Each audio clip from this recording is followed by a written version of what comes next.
Unboxing video by Vibor Air Compressor.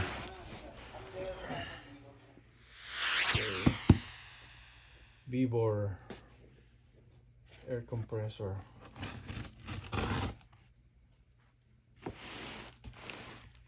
Masyado na kasing mabigat na yung kargada, kaya kailangan ng mas malakas na konting pang air up.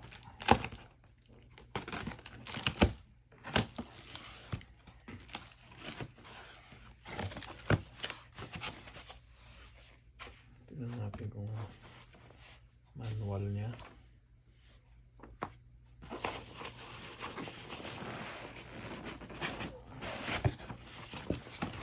Bigat yata ito po.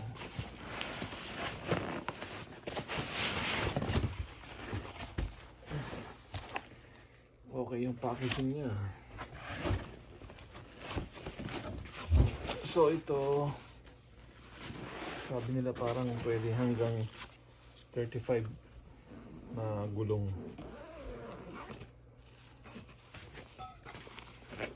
Malaki na. So yung by air ko kasi hanggang 33 na gulong lang yun. So quick release siya.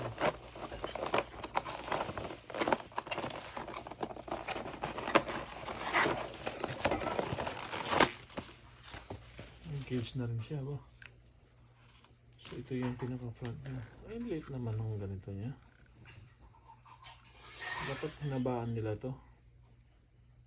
So tignan natin kung accurate to. Hindi ko alam kung ilang meters to. So ito yung pang quick release niya. So okay ah. So, pwede mong tanggalin yan pag hindi mo nang gagamitin. Oh! So may mga pambola, pang air mattress.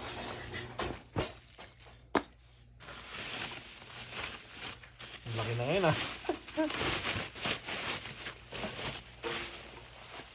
So sabi nila parang kwan daw ng bulldog to eh. Let's see kung anong. Of course, Vibor Tough Tools half price. Baka naman Tough Tools half price, half performance na.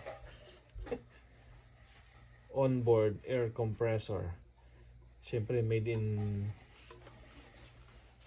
China. Aba. Ano to? Circuit breaker. Press to reset. Ah, okay. Bakit? So ito malalagay ngayon.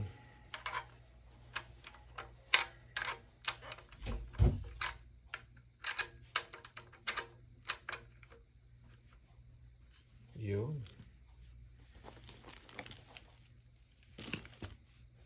Tapos ito yung clamp niya.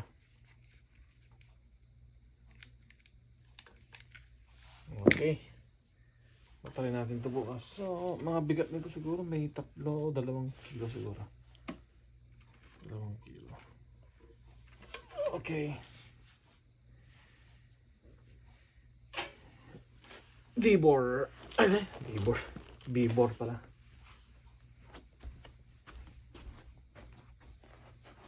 Hindi pa lang kita.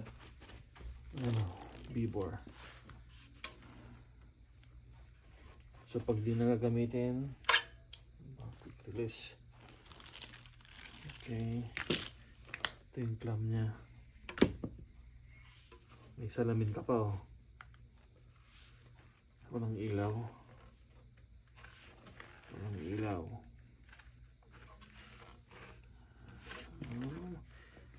Mukhang matibay naman.